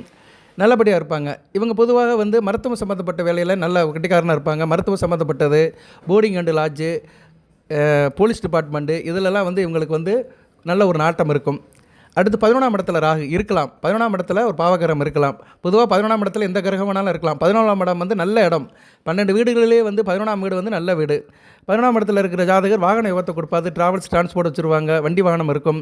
நல்லா படிச்சிருப்பாங்க. நல்லா பண்டிதம் பண்ணுவாங்க. நல்ல வாழ்க்கை நல்லா இருக்கும். பூர்ண வெற்றி இருக்கும். அரசியலில் இவங்க ஈடுபடலாம். நல்ல நண்பர்கள் இருப்பாங்க. அதுபோய் விவசாய தொழில், கால்நடை வளர்ப்பு, பண்ணை தொழில் இதெல்லாம் இவங்களுக்கு சிறப்பாக வரும். உடன் பிறந்தவர்களால் நல்ல ஒரு ஏற்றம் இருக்கும். யோக போகம் நல்லா இருக்கும். நல்லா சாப்பிடுவாங்க. நல்லா சந்தோஷமாக இருப்பாங்க. ஜாலியாகவும் இருப்பாங்க. தேக ஆரோக்கியம் மிகச்சிறப்பாக இருக்கும். பிறருடைய சொத்து சேரும். பெண் பிள்ளைகளால் நல்ல ஒரு முன்னேற்றம் இருக்கும். விவகாரங்கள் பஞ்சாயத்து தீர்க்கிறதுல கெட்டிக்காரனாக இருப்பாங்க. இவங்கெல்லாம் ஊர் நாட்டாமல் பஞ்சாயத்து போர்டு தலைவர், பலர் மற்றவங்க பிரச்சனையை தீர்த்து வைக்கிறதுல கெட்டிக்காரனாக இருப்பாங்க. மற்றவங்களுக்கு ஈஸியாக போய் வேலை செய்வாங்க. அரசியல்வாதியில் என்ன வெகுஜன தொடர்பில் மக்களுக்கு பொது சேவை செய்கிறதுல கெட்டிக்காரனாக இருப்பாங்க. அதுபோக வந்து 1000 நல்லது இருந்தாலுமே தகப்பனுக்கு ஆகாது. இவங்க பிறந்ததுலேருந்து தகப்பனுக்கு ஆகாமல் போயிடும். இருந்தபோதும் தனிப்பட்ட முறையில் இவங்களுக்கு யோகமும் லாபமும் நல்லா இருக்கும். அடுத்து 12ஆம் இடம் அயன சயன போகம். 12ஆம் இடத்துல ராகு இருக்கக்கூடாது. திருப்தி தரமாட்டார். தாம்பத்திய வாழ்க்கையில் திருப்தி தரமாட்டார். சரியா? தூக்கம் நல்லபடியாக இருக்காது. தூக்கத்தில் கெட்ட கனவுகள் வரும். நல்ல விதம் பார்க்கப்படாது. ஸோ 12ஆம் இடத்துல ராகு இருந்தாருன்னா பயம் கவலையாக இருக்கும். மற்றவங்க இவர்கிட்ட அணுக முடியாது. எப்போயுமே ஆள் எரிச்சலாக சல்லு பொண்ணு விழுந்துக்கிட்டே இருப்பாங்க. ஊரில் சொல்லுவாங்க, அவங்ககிட்ட போகாதடா, எப்போ பார்த்தாலும் டென்ஷனாக இருப்பான். தானும் டென்ஷன் ஆக்கி அவனே மற்றவங்களையும் டென்ஷன் ஆக்கி விட்டுருவான். என்ன சொல்கிறேன்னு புரியாது. அவனுக்கும் புரியாது. அவன் என்ன பேசுகிறான்னு நமக்கும் புரியாது. ஒரு பாண்டிங் இல்லாமல் இருப்பான் அப்படின்னு சில பேர் வெறுப்பாங்க. அப்படிப்பட்டவங்களாம் 12ஆம் இடத்துல ராகு இருக்கும். குறுக்கு வழியில் ஈடுபடுவாங்க. எதாக இருந்தாலும் குறுக்கு வழியில் போகணும். குறுக்கு வழியில் போய் பெருசாக சம்பாதிக்கணும் அப்படின்னு எண்ணமெல்லாம் இவங்களுக்கு அதிகமாக இருக்கும். அதனால் கெட்ட பேர் சம்பாதிப்பாங்க. தேக ஆரோக்கிய பிரச்சனை இருக்கும். ஒழுக்கம் நல்லா இருக்காது. ஒழுக்க சீர்கேடு இருக்கும். இருந்த போதிலும் பண வசதி இருக்கும். விவசாயம் நல்ல பணம் வச்சு கொஞ்சம் தோட்டம் தொரு வச்சு கொஞ்சம் சம்பாதிப்பாங்க. தனதானிய வசதியும் இருக்கும். பித்திர பாக்கியம் கம்மியாக இருக்கும். ஒரு குழந்தை 2 குழந்தைக்கு மேலே இருக்காது. இன்றைக்கி பொதுவாக யாருமே 1 2க்கு மேலே பக்கிறது இல்லை. இருந்தாலும் புத்திர பாக்கியம் கொஞ்சம் தாமதமாகும். எல்லாத்தையும் ஈஸியாக பகைச்சிக்கிடுவாங்க. சரியா? நல்ல வாசம் இருக்காது. துர்க்க வாசம் இருக்கும். கெட்டவங்களுடைய சகவாசம் இருக்கும். கெட்டவங்க கூட அலைஞ்சிட்டு இருப்பாங்க. தூரதேசத்துக்கு போவாங்க. எங்கேனாச்சும் இருக்கிற இடத்த விட்டு நகட்டு போய் அங்கே இருப்பாங்க. அங்கேயும் போய் 4 பேரை கெடுத்து வச்சுருவாங்க. போகிற இடமெல்லாம் வந்து சகவாசம் சரியாக இருக்காது. ஆனால் கொஞ்சம் அலைச்சலில் இருப்பாங்க. ஏன்னா 12ஆம் இடம் அலைச்சலுக்குள்ள இடம். நிறைய ஸ்தானம் தான். இருந்தாலும் அலைச்சலை கொடுக்கும். அலைஞ்சிக்கிட்டு தான் இருப்பாங்க. நிம்மதியாக தூக்கம் வராது. சரியா நேர்களே? இதனால் சேர்த்து வச்சாங்கன்னா உடனே அழைச்சிருவாங்க. குடும்பத்தில் பார்த்திங்கன்னா அப்பா சொத்து, அம்மா கையில் உள்ள காசெல்லாம் வாங்கி செலவு பண்ணுறவங்களாம் இவங்க தான் இருப்பாங்க. கண்ணில் காசு பார்த்தா உடனே செலவு பண்ணிடுவாங்க. விரயம் பண்ணி வெறுங்கையில் உட்காந்துருப்பாங்க. இது நல்ல விதமாக பார்க்கப்படாது. ஓகே நேயர்களே, இப்போ வந்து ராகுவை பற்றி நான் ஓரளவு சொல்லியிருக்கிறேன். லக்கண ரீதியாக எந்தெந்த வீட்டில் இருந்தாலும் என்னென்ன பலன்கள், இந்த பலன்களெல்லாம் தான் வாழ்நாள் முழுக்க இருக்கும். அதோடைய தாக்கம் அதிகமாக தசாபுத்தியில் இருக்கும். அதுபோக ராகு வந்து லக்கணத்திலிருந்து 3, 6, 9, 10, 11 இந்த வீட்டில் இருந்தாருன்னா நல்ல பலன்களை கொடுத்துருவார் பொதுவாக. சரியா? அதே மாதிரி 2, 4, 7, 8, 12 இருந்தாருன்னா அந்த தசை நல்லா இருக்காது. கூடுதலாக ராகு வந்து குரு கூடயோ சுக்கிரன் கூடயோ தனித்த புதன் கூடயோ பௌர்ணமி சந்திரன் கூட சேர்ந்திருந்தாலும் நல்ல பலன்களை கொடுப்பாரு. ராகு எக்காரம் முன்னிட்டு சனி பகவான் கூட சேரக்கூடாது. சரியா? சனி பகவான் கூட சேர்ந்தாருன்னா ரொம்ப வந்து இவங்க வந்து ஒரு இதாக இருப்பாங்க, நயவஞ்சகம் சூதுவாது இதாக இருக்கும். ஆனால் சுப தொடர்பில் இருந்தாங்கன்னா ஓரளவு ஆன்மீக பற்றலை கொடுத்துருவார். ராகுவும் சனியும் சுப தொடர்பில் குரு சுக்கிர தொடர்பில் இருந்தாங்க அப்படி இருந்தாலும் நல்ல பலன்களை கொடுப்பாரு. ராகு வந்து புதன் கூட சேர்ந்துருந்தாங்கன்னா ரொம்ப ஆராய்ச்சியாளராக இருப்பாங்க. ஜோதிடம் வரும், ஜோதிடத்தில் நல்ல ஒரு இன்ட்ரெஸ்ட் அங்கே இருக்கும். இதுலேயுமே வந்து ஒரு சயின்ஸ் ஃபிக்ஷனாக இருப்பாங்க. நல்ல ஒரு அமைப்பாக இருக்கும். அது என்ன சொல்லுவாங்கன்னா எதுலையுமே வந்து நோண்டி நொங்கெடுக்கிறது அந்த அமைப்பெல்லாம் வந்து ராகு புதன் கூட சேர்ந்து நல்ல நிலைமையில் இருந்தாருன்னா கொடுப்பாரு. புதன் வந்து ஸ்தான பலம் பட்டு நல்ல நிலைமையில் ராகு கூட சேர்ந்து இருந்தாருன்னா அவங்களுக்கு வந்து அந்த ராகு திசை வந்து நல்லாயிருக்கும். சரியா? நல்ல பலன்கள்லாம் கொடுப்பாரு. அதுபோக ராகு வந்து குரு கூடயும் சேரலாம். நான் ஏற்கனவே சொன்னேன், நான் குருவை கெடுத்து இவர் நல்ல பலன்களை கொடுப்பாரு. சுக்கிரன் கூட சேர்ந்தாருன்னா கணவன் மணி ஒரு பிரச்சனை இருக்கும், பெண்களால் சில பிரச்சனை இருக்கும். பெண்களால் இவங்க ரொம்ப ஒரு சீர்கெட்ட நிலைக்கு போயிடுவாங்க. ஏன்னா சுக்கிரன் வந்து பெண்மையை குறிக்கிற கிரகம், தாம்பத்தியத்தை கொடுக்குற கிரகம். ரொம்ப தீவிரமாக இருப்பாங்க. பெண்கள் விஷயத்தில் வந்து ரொம்ப நாட்டமாக இருக்கும், வெறித்தனமாக இருப்பாங்க. அதே மாதிரி ராகு திசை சுக்கிர புத்தி வந்துச்சுன்னா பெண்களால் சில பிரச்சனைகள் வந்து வம்பு தும்பு கோர்ட்டு கேஸுன்னு போகிற மாதிரி இருக்கும். ராகு திசை சுக்கிர புத்தியில் ரொம்ப கவனமாக இருக்கணும். நான் அதை அடுத்து வரேன், நான் எந்தெந்த தசாபுத்தியில் எப்படி இருக்கணும்னு கொஞ்சம் பொறுமையாக கேளுங்க. அதுபோக ராகு வந்து அமாவாசை சந்திரன் கூட சத்தியமாக சேரக்கூடாது. அமாவாசை சந்திரன் கூட சேர்ந்துட்டாருன்னா கெடுத்து குட்டிச்சுவர் வைக்கிறவார். அதுபோக அமாவாசை சந்திரன் கூட சேர்ந்து விருச்சிக ராசியில் இருந்தாருன்னா கெட்டு போயிடுவார். அமாவாசை சந்திரனா என்ன சார் அப்படின்னா, சந்திரன் வந்து சூரியனுக்கு முன்பின் இருக்கக்கூடாது. சரியா? முன்பின் இருந்தாருன்னா அமாவாசை சந்திரன் அர்த்தம். சூரியனுக்கு 4, 7, 10 இருந்தாருன்னா ஓரளவு பரவாயில்ல. சூரியனுக்கு முன்புன்னு இருக்கக்கூடாது. சூரியனுக்கு வந்து 2ஆம் இடம் 3ஆம் இடத்துல இருக்கக்கூடாது. சூரியனுக்கு 10ஆம் இடம் 11ஆம் இடத்துல இருக்கக்கூடாது. அது சூரியனுக்கு பின்னாடி 2 வீடு, சூரியனுக்கு முன்னாடி 2 வீடு சந்திரன் இருக்கக்கூடாது. அப்படி உள்ள சந்திரன் கிட்ட ராகு சேர்ந்திருந்தாருன்னா அமாவாசை சந்திரன் கூட சேர்ந்திருக்கிறாருன்னு அர்த்தம். ஸோ அமாவாசை சந்திரன் இருள் சந்திரன் கூட ராகு சேர்ந்திருந்தாருன்னா அவங்க வாழ்க்கை ரொம்ப மோசமாக இருக்கும் அந்த ராகு திசையில். அதுபோக வந்து ராகு வந்து செவ்வாய் கூடயும் சேரக்கூடாது, சத்தியமாக சேரக்கூடாது. செவ்வாய் கூட சேர்ந்துருந்தாருன்னா தரிசு. சரியா? சர்வம் நாசம்னு அர்த்தம், சர்வநாசம். ராகு செவ்வாய் சேர்ந்துருந்தால் சகோதரனுக்கு ஆகாது. இவங்க ஆள் வந்து நிலைப்பாட்டிலே இருக்க மாட்டாங்க. சரியா? எதுவுமே சரிப்பட்டு வராது. ஒரு ஆளுமை இருக்காது, அதிகாரம் இருக்காது, தாண்டோடித்தனமாக இருப்பாங்க. கண்டதே காட்சி கொண்டதே கோலம் இருப்பாங்க. ஒரு தைரியம் இருக்காது. செவ்வாயுடைய ராகு செவ்வாய் சேர்ந்தாங்கன்னா அந்த அளவுக்கு ஒரு பிரச்சனை பண்ணுவாங்க. அதுவும் இந்த இணைவு வந்து இந்த செவ்வாய்க்கு பிடிக்காத வீட்டில் இருந்துச்சுன்னா ரொம்ப பிரச்சனை ஆயிரும். மிதுனம் கன்னி இது மாதிரி இடம் இருந்துச்சுன்னா ரொம்ப பிரச்சனை பண்ணிடும். மகர கும்பத்தில் இருந்தாலும் பிரச்சனை இருக்கும். மகரத்தில் இருந்தாலும் ரொம்ப மோசமாக இருக்கும். ஏன்னா ராகு செவ்வாய் உச்சம் அடைவார். கான்ட்ரவர்சனாக இருக்கும், ரொம்ப ஒரு முன்னுக்கு பின் முரணாக இருக்கும். ஸோ பொதுவாக ராகு செவ்வாய் சேராமல் இருக்கிறது நல்ல ஜாதகம். அப்படியே சேர்ந்து இருந்தாலுமே அந்த ஆதிபத்தி விஷயத்தை கெடுத்துருவாங்க. 11ஆம் வீட்டில் சேர்ந்து இருந்தாங்கன்னா மூத்த சகோதரனை காலி பண்ணி விட்ரும். ஏன்னா செவ்வாய் சகோதர காரகன். 11ஆம் இடம் மூத்த சகோதரம். மூத்த சகோதரனை ராகு திசை செவ்வாய் புத்தியில் காலி பண்ணி விட்ரும். 3ஆம் இடத்துல இருந்தாங்கன்னா இளைய சகோதரனை காலி பண்ணி விட்ரும். ஏன்னா 3ஆம் இடம் வந்து இளைய சகோதரம். ஏன்னா செவ்வாய் வந்து சகோதர காரகன், அதை தான் பாதிப்பார். நான் முதல்ல வீடியோ ஆரம்பத்தில் சொன்னேன், ராகு வந்து உயிர் காரகத்துவத்தை பிடிப்பார். ஒரு மனிதனுக்கு 2 காரகத்துவம் இருக்குது, ஜட காரகத்துவம், உயிர் காரகத்துவம். இப்போ குருவை எடுத்துக்கிட்டேன்னா உதாரணத்துக்கு சொல்கிறேன், அவர் பொருளையும் கொடுப்பாரு, பணத்தையும் கொடுப்பாரு, அது ஜட காரகத்துவம். உயிருக்கு வந்து புத்திர பாக்கியத்தை கொடுக்குறவர் குரு தான், அது வந்து உயிர் காரகத்துவம். ஸோ எந்த ஒரு கிரகமே 2 காரகத்துவத்தை கொடுக்கும், உயிர் காரகத்துவம், ஜட காரகத்துவம். ராகு வந்து எந்த கிரகத்தை கூட சேராரோ அந்த கிரகத்தோடைய உயிர் காரகத்துவத்தை கெடுத்துருவார், இல்லைனா அதை பிரிச்சுடுவார், பெர்மனெண்ட்டாக பிரித்து போட்டுருவார். ராகு திசையில் ஒரு மனிதனுக்கு இழப்பு வந்து நிரந்தரமாக இருக்கும். இதுக்கு மேலே என்ன சொல்கிறது, நம்ம நிரந்தரமான இழப்பு, அது அந்த உறவு வந்து போயிடுச்சுன்னா திரும்பி வரவே வராது வாழ்நாள் முழுக்க. அப்படி ஒரு உறவை கொடுத்துருவார். கணவன் மனைவி பிரிவினை வந்துச்சுன்னா வாழ்நாள் முழுக்க ஒன்றும் சேர மாட்டாங்க, இல்லைனா ஆளையே காலி பண்ணி விட்டுருவார். அப்படி ஒரு அமைப்பெல்லாம் கொடுப்பார். ஸோ ராகு வந்து எந்த கிரகத்தை கூட சேராரோ அந்த கிரகத்துடைய காரகத்துவம் ஆதிபத்திய விஷயத்தையும் கெடுத்துருவார், அவர் சரியில்லாமல் இருக்கிற அமைப்பை பொறுத்து. சரியா? பொதுவாக ராகு திசையை கடக்கிறது வந்து ஒரு மனிதன் வந்து ஒரு தனி கப்பலில் இல்லைனா தனி படகுல வந்து கடலை கடக்கிற மாதிரி தான். ஏன்னா அது கடல்னாலே அலைகள் அடிக்கும், புயல் வரும், ரொம்ப பெரிய பிரச்சனைகள்லாம் இருக்கும், நிறைய உடைய டிஸ்டர்பன்ஸ் இருக்கும். ஸோ ராகு திசையை கடக்கிறது வந்து ஒரு பெரிய கடலை கடந்து போகிற மாதிரி தான். இருந்தாலும் அது சவாலான விஷயந்தான், கடந்து தான் ஆகணும். சரியாக கடக்காமலாம் இருக்க முடியாது. ராகு திசையை வந்து மேசராசினியர்கள் கடக்காமல் வாழ்கவே முடியாது, எல்லா பிரச்சனையும் கொடுப்பாரு. சரியா? கஷ்டத்தை கொடுப்பாரு. ஆனால் அந்த கஷ்டம் முடிஞ்சு அடுத்து வர குரு திசை வந்து கொஞ்சம் நல்ல அமைப்பை கொடுக்கும். இப்போ நீங்கள் மேசராசியில் வந்து மேச லக்கணம், கடக லக்கணம், விருச்சிக லக்கணம், சிம்ம லக்கணம், தனுசு லக்கணம், மீன லக்கணம் இந்த 6 லக்கணத்தில் பிறந்தீங்கன்னா ராகு திசை வந்து சுமாராக தான் இருக்கும். எல்லாத்தையும் கடந்து வந்துட்டிங்கன்னா குரு திசையில் நல்லா இருப்பீங்க. சரியா? குரு திசை 16 வருஷம் நல்ல பலன்களை கொடுத்துருவார். ஓகே நேயர்களே, இப்போ ராகுவை பற்றி ஸ்டேஜ் பை ஸ்டேஜாக சொல்லிட்டு வரேன். இப்போ ராகு வந்து ஒவ்வொரு ராசியில் எப்படி இருந்தாருன்னு என்ன பலன்களோ அதை சொல்லுவான். இப்போ லக்கண ரீதியாக சொல்லிட்டேன். ராசின்னு இருக்குல்ல, ராசிங்கிறது என்னென்னா அந்தந்த கட்டம், மேச ராசி, சிம்ம ராசி, மகர ராசி இப்படி சொன்ன மாதிரி ராகு வந்து சில ராசியில் இருந்தார்னா சில பலன்களை கொடுப்பாரு. எப்போ கொடுப்பாருன்னா தான் தசாபுத்தியில் தான் கொடுப்பாரு. அது என்ன சார் அப்படின்னு அதையும் சொல்கிறேன். அடுத்து வழிபாடு பரிகாரத்தையும் சொல்கிறேன். பொறுமையாக கேளுங்க. வீடியோவில் எடுத்து கொஞ்சம் கூட தான் இருக்குது. இப்போ ராகு வந்து மேசத்தில் இருக்கிறார், உங்கள் ராசிலேயே இருக்கிறாருன்னா யோகம்தான், முன்னேற்றம் இருக்கும். ஆனால் கடின உழைப்பு இருக்கணும். ஹார்ட் ஒர்க் பண்ணி தான் மேலே வர முடியும். தலை சம்மந்தப்பட்ட பிரச்சனை இருக்கும். தலைவியாதி, ஜலதோஷம் பிடிக்கிறது, தலையில் எதனாச்சும் பிரச்சனை வருது, இது மாதிரி இருக்கும். ஆள் கொஞ்சம் சுயநலவாதியாக தான் இருப்பாங்க. புத்திர பாக்கியம் கம்மியாக தான் இருக்கும். அடுத்து வந்து ராகு வந்து ரிஷபத்தில் இருக்கிறாரு. ரிஷபத்தில் வந்து சுக்கிர வீட்டில் தான் இருக்கிறாரு. சுக்கிர வீட்டில் இருந்த ராகு இருந்தாலுமே தவறான பழக்க வழக்கத்துக்கு அடிமை ஆவார். பெண்களால் கொஞ்சம் பிரச்சனை இருக்கும். பெண்கள் விஷயத்தில் கொஞ்சம் தாராளமாக இருப்பாங்க. குறுக்கு வழியில் பணம் சம்பாதிக்க நினைப்பாங்க. சுக வாழ்வு இருக்கும், இன்ப வாழ்வு இருக்கும். ஆனால் கையில் காசு பணம் இருக்கும். சரியா? நல்லா பெண்களுக்கு நல்லா வாரி இழைச்சிட்டு நல்லா ஒரு மைனர் மாதிரி அலைஞ்சிட்டு இருப்பாங்க. அடுத்து மிதுனத்தில் ராகு இருக்கலாம். மிதுனம் வந்து நல்ல அமைப்புங்க. பொதுவாக மேசராசி மிதுன லக்கணத்தில் பிறந்தவங்களுக்கு ராகு திசை வந்து நல்லாயிருக்கும். மிதுன லக்கணம் வந்து மிதுனம் சம்மந்தப்பட்ட வீடுகளுக்கு வந்து ராகு நல்ல பலன்களை கொடுப்பாரு. மிதுனத்தில் ராகு இருக்கிறவங்களுக்கு ஆயுள் தீர்க்கம் இருக்கும். இவங்க வந்து என்னென்னா கொஞ்சம் கோயில் குளத்துக்கு நல்லா போயிட்டு வருவாங்க. சமயப்பற்று இருக்கும், இறை வழிபாடு இருக்கும், எனக்கென்னு இருப்பாங்க. எதுலையுமே வந்து ஒரு யோகியாக இருப்பாங்க, யோகி மாதிரி இருப்பாங்க. சரியா? ஆமாம் என்ன எதுவுமே எல்லாமே பொய், எல்லாம் மாயை, எது நிஜம் அப்படின்னு இவங்க ஒரு தத்துவ வார்த்தை பேசிக்கிட்டு இருப்பாங்க. நல்லாயிருக்கும். ஆள் கேரக்டர் வைஸ் நல்லா இருப்பாங்க. மிதுன ராகு வந்து நல்ல ஒரு ஆளை வந்து பதமாக்கி நல்ல பலன்களை கொடுப்பாரு. கடகத்தில் ராகு இருக்கக்கூடாது, ஆனால் இயல்பு நிலையில் இருப்பார். பொருளாதாரத்தில் அந்தளவு முன்னேற்றம் இருக்காது. கெட்டிக்காரத்தனம் இருக்கும். சரியா? எவ்வளோ பிரச்சனை வந்தாலும் சமாளிப்பாங்க, எவ்வளோ அடி கொடுத்தாலும் தாங்குவாங்க, கெட்டிக்காரனாக இருப்பாங்க. ஆனால் மனதில் அமைதியற்ற நிலை இருக்கும். வாழ்க்கையில் நிறைய எதிரி இருப்பாங்க.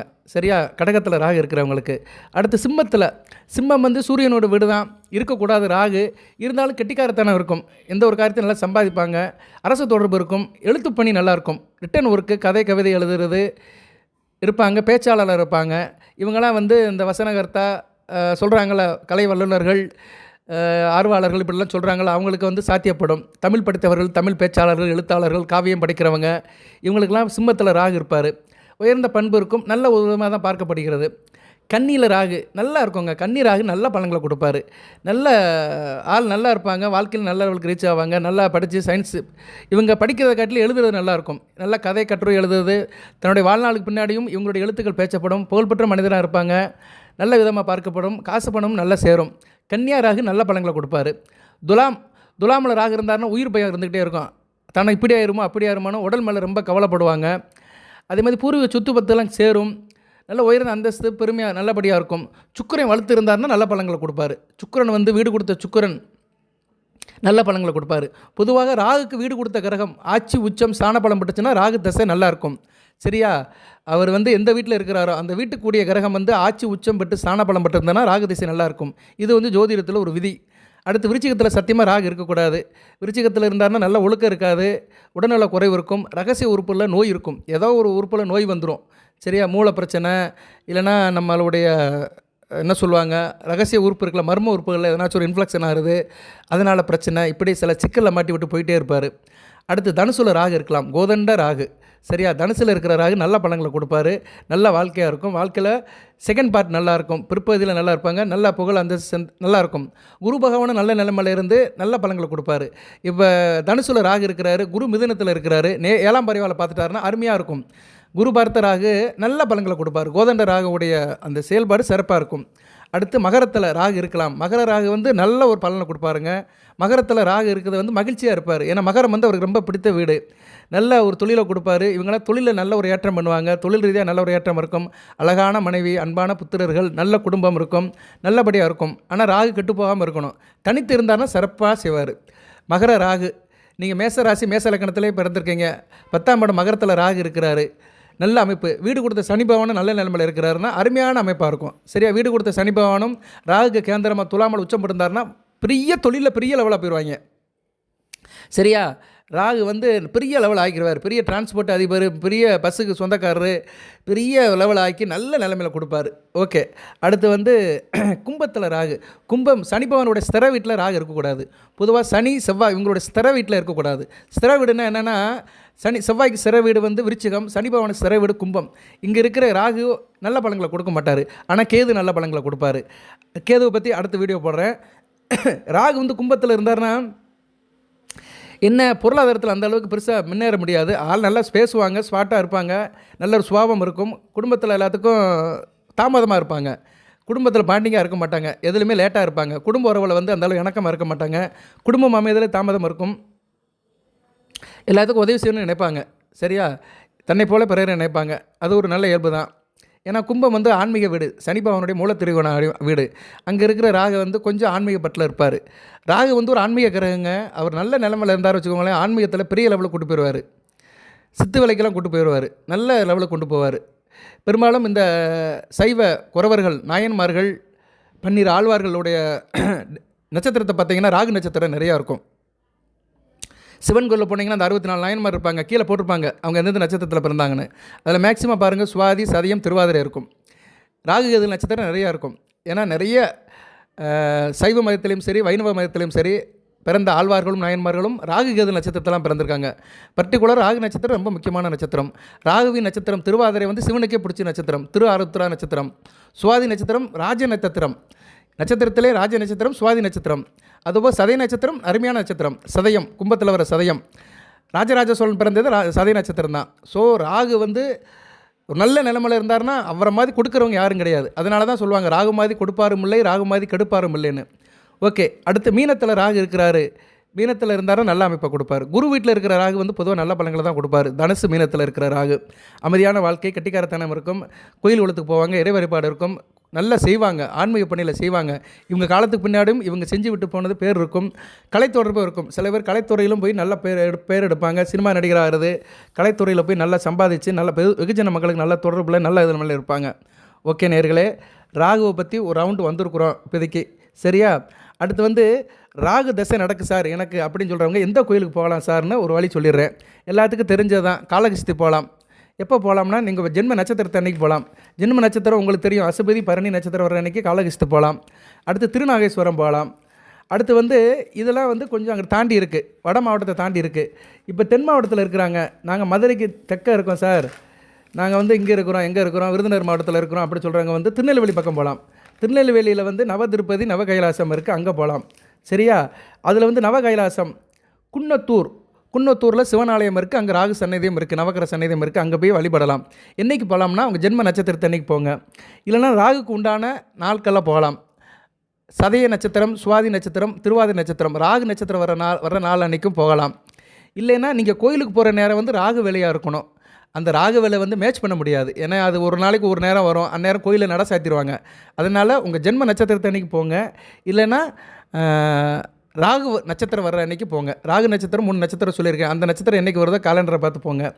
அதுபோக நவ திருப்பதி இருக்குது, ரெட்டை திருப்பதிக்கு போகலாம். ரெட்டை திருப்பதிலையும் பெருமாளுடைய சன்னதி தான், அங்கே நவக்கரங்கள் இருக்காது, பெருமாளே வந்து அங்கே நவக்கரமாக இருப்பார். ஸோ அந்த பெருமாளையும் கும்பிடலாம். ஓகே நேயர்களே, இதெல்லாம் வந்து உங்களுக்கு வந்து ராகு திசை நடக்கிறவங்களுக்கு போகிற ஸ்தலங்கள். அதுபோக துர்க்கை அம்மனும் காளி அம்மனும் கும்பிடலாம். இங்கெல்லாம் போக முடியல சார் அப்படின்னு சொல்கிறவங்க வாரம் செவ்வாய்க்கிழமை, ஞாயிற்றுக்கிழமை, வெள்ளிக்கிழமை ராகு வேளையில் நீங்கள் வந்து வழிபாடை பண்ணலாம், சரியா. அது காலண்டரில் பார்த்துக்கோங்க. வெள்ளிக்கிழமை 10 to 12 வரும், ஞாயிற்றுக்கிழமை 4 to 6 வரும், செவ்வாய்க்கிழமை எப்போ வருதுன்னு தெரியல, அதையும் சொல்லிடுறேன். இவ்வளோ தூரம் சொல்லியாச்சு, அதையும் சொல்லிடுவோம். செவ்வாய்க்கிழமை ராகு வேலை எப்போ சார் வருது அப்படின்னு பார்த்தோம்னா காலண்டரில் செவ்வாய்க்கிழமை ராகு வேலை, செவ்வாய்க்கிழமை ராகு வேலை வந்து 3 to 4:30 போகலாம், ஈவினிங் கோயிலுக்கு போகலாம், சரியா. இந்த டயத்துக்கு கோயிலுக்கு போய் நீங்கள் வந்து துர்க்கை அம்மனோ காளி அம்மனோ கும்பிட்டு வர்றது நல்லது. எனக்கு அன்றைக்கும் போக முடியல சார்னு சொல்கிறவங்க பௌர்ணமி அன்னைக்கு போங்க, சரியா. பௌர்ணமிக்கு துர்க்கை வழிபாடு இல்லை காளியம்மன் வழிபாடு பண்ணுங்கள். காளியம்மனை கும்பிட்றது மிகச்சிறப்பு, சரியா. காளியம்மனை கும்பிட்றது ராகு திசையில் மிகச்சிறப்பாக பார்க்கப்படுகிறது. ஓகே நேயர்களே, இப்போ வந்து இதெல்லாம் சொல்லியாச்சு. அடுத்து வந்து ஒவ்வொரு புத்திக்கும் சில விஷயங்களை சொல்லிவிட்டு வீடியோவை நிறைவு பண்ணுறேன், சரியா. பரிகாரமெல்லாம் பண்ணிட்டு அலையாதீங்க, காசை கொடுத்து பரிகாரம் பண்ணியெல்லாம் ஒன்றும் ஆகிறது கிடையாது. செஞ்ச பாவத்தை நம்ம கழிச்சு தான் ஆகணும். ராகு வந்து கர்ம பலனை உண்டாக்குற கிரகம், சனி பகவான் கர்ம பலனுக்கு தண்டனை கொடுக்குற கிரகம். ஸோ அதனால் ராகு திசை நடக்கும்போது நல்ல காரியங்கள் பண்ணுங்கள், தயவு மறதியும் கெட்டுக்காரியங்களை பண்ணாதீங்க. ஏன்னா ராகு திசையில் தான் வந்து ஒரு மனிதன் வந்து தவறான பழக்கத்துக்கு ரொம்ப அடிமையாகுவான். அதெல்லாம் குறைச்சிக்கிட்டிங்கன்னா பின்னாடி வாழ்க்கை நல்லாயிருக்கும். உங்கள் அடுத்த பிறவியும் நல்லாயிருக்கும். ஏன்னா ராகு திசையில் வந்து கர்மத்தை ரொம்ப பெருக்கிட்டிங்கன்னா அடுத்த பிறவி எடுத்து அதை கழிக்கிற மாதிரி இருக்கணும், ரொம்ப கஷ்டப்படுற மாதிரி இருக்கணும். அதனால் ராகு திசை 18 வருஷத்தில் ஒரு மனிதன் பக்குவமாக நடந்துக்கிட்டானா அவனுக்கு பின்னாடி வாழ்க்கையும் நல்லாயிருக்கும், அடுத்த பிறவியும் நல்லாயிருக்கும், அவனுடைய வாரிசுகளும் நல்லாயிருக்கும். ஓகே. ராகு திசை சூரிய புத்தியில் சூரிய நமஸ்காரம் பண்ணுங்கள். சரியா? ராகு திசை சூரிய புத்தி நல்லா இருக்காது, இருந்தாலும் சூரிய நமஸ்காரம் பண்ணுங்கள். ராகு திசை சந்திர புத்தி அம்மன் வழிபாடு தான், பௌர்ணமி தோறும் அம்மனை வழிபாடு பண்ணுங்கள். அடுத்து ராகு திசை செவ்வாய் பற்றி கந்தசஷ்டி கவசம் படிங்க, முருகப்பெருமானை கும்பிடுங்க. ராகு திசை புதன் பற்றி பெருமாளுடைய நாமத்தை சொல்லுங்கள், விஷ்ணு சகஸ்ர நாமத்தை பண்ணுங்கள். குரங்களுக்கு வாழைப்பழம் கொடுங்க, ஏழை மாணவர்களுக்கு உதவி பண்ணுங்கள். அதுபோக வந்து ராகு திசை குரு புத்தி தட்சிணாமூர்த்தியை கும்பிடுங்க, சமய சான்றோர்களை கும்பிடுங்க, நாயன்மார்களை கும்பிடுங்க, ஆழ்வார்களை கும்பிடுங்க, பெரியவர்களை மதிங்க. இது மாதிரி காரியங்கள் பண்ணிங்கன்னா நல்லபடியாக இருக்கும். ராகு திசை சுக்கிர புத்தி துர்க்கை வழிபாடு தான் பண்ணணும். சரியா? துர்க்கை அல்லது காளியம்மன் வழிபாடு தான் பண்ணணும். அதுக்கடுத்து ராகு திசை சொல்லிட்டேன், அவ்வளோதான். சூரிய புத்தி, சந்திர புத்தி, செவ்வாய் புத்தி, குரு புத்தி, சனி புத்தி. ராகு திசை சனி புத்தியில் வந்து சிவனுடைய நாமத்தை சொல்லணும். சிவபெருமான் கோயிலுக்கு போகணும், சிவபெருமானை கும்பிட்டுட்டு ராகு பகவானுக்கு விளக்கு போட்டு வந்துடுங்க. ஓகே நேயர்களே, எல்லா புத்தியும் சொல்லிட்டேன் நான். ராகு திசை ராகு புத்தியில் வந்து அம்மன் வழிபாடு தான், துர்க்கை அம்மன் அல்லது காளியம்மன் வழிபாடு தான் பண்ணணும். அதுபோக ராகு திசையில் எதுவும் பரிகாரம் இருக்கா சார் அப்படின்னா, ராகுக்குன்னு ஒன்றும் பெருசாக பரிகாரம் கிடையாது. சர்ப்ப பரிகாரம் தான். சர்ப்ப விநாயகரை கும்பிடலாம். சரியா? சர்ப்ப விநாயகருக்கு 2 பக்கம் வந்து ராகு கேதுகள் இருப்பாங்க, அந்த விநாயகரை கும்பிடலாம். சங்கரன் கோயிலுக்கு ஒரு தடவை போயிட்டு வரலாம். சங்கரன் கோயிலில் சர்ப்ப விநாயகர் இருக்கிறாரு.